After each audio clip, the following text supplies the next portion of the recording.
கடிக்க ஆசை சீரியலை வந்து பார்த்தீங்கன்னா, மீனா சுயநலவாதியாக இருப்பதாக விஜயா திட்டுகிறார். இதை கேட்ட அண்ணாமலை, அவங்க இந்த வீட்டை மீட்பதற்காக தினமும் போராடுறாங்க.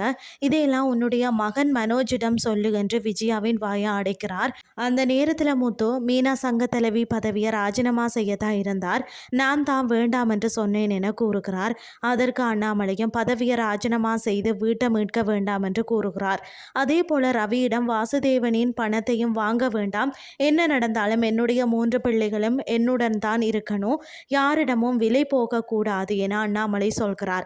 இதனைத் தொடர்ந்து மீனாவின் அம்மா விஜயாவிற்கு மட்டன் கறி வாங்குமாறு சத்யாவிடம் கூறுகிறார். அதற்கு அவர் என்னிடம் பணம் இல்லை என்று பேசிக் கொண்டிருக்கிறார். இதே விஜயா கேட்டுக்கொண்டிருந்தாலும் எனக்காக யாரும் கடன் வாங்க வேணாம், எனக்கு மட்டன் சாப்பிட ஆசை இல்லை, வழக்கம் போல சாம்பார் வைத்தாலே போதும் என்று கூறுகிறார்.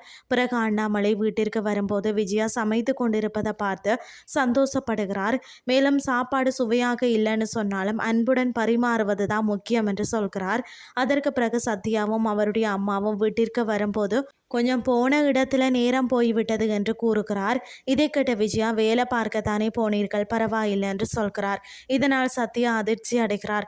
மேலும் விஜயா சமைத்த உணவை எல்லாருமே பாராட்டி சாப்பிட விஜயா மனமுறுகிறார். மற்றொரு பக்கம் வீட்டை மீட்பதற்காக முத்துவும் மீனாவும் வக்கீலை சந்திக்கிறார்கள். அப்போது அவர் வீட்டை மீட்பதற்கு ஒரு வழி இருக்கிறது, நீதிமன்றத்தில் வழக்கு தொடரலாம், ஆனால் அதற்கு 10 லட்சம் ரூபாய் தேவைப்படும் என்று சொல்கிறார். இறுதியில் ரோஹிணி மனோஜின் கடைக்கு வர்றதா சிசிடிவி கேமராவில் பார்த்த அண்ணாமலையும் விஜயாவும் அதிர்ச்சி அடைகிறார்கள். அந்த நேரத்தில் விஜயா வந்து ஸ்பீக்கரை ஆன் செய்து முகத்துக்கு பவுடர் போட்டு, எந்த ஆம்பளைய மயக்கலாம் அப்படின்னு சொல்லி திரிக்கிறியா, உனக்கு வேறு வேலையே இல்லையா என்று கஸ்டமர்கள் முன்னிலையில் ரோஹிணியை திட்டுகிறார். இதனுடன் இன்றைய எபிசோட் முடிவடைகிறது. அடுத்த எபிசோடில் என்ன நடக்க போகுதுன்னு சொல்லி பொறுத்திருந்து பார்க்கலாம்.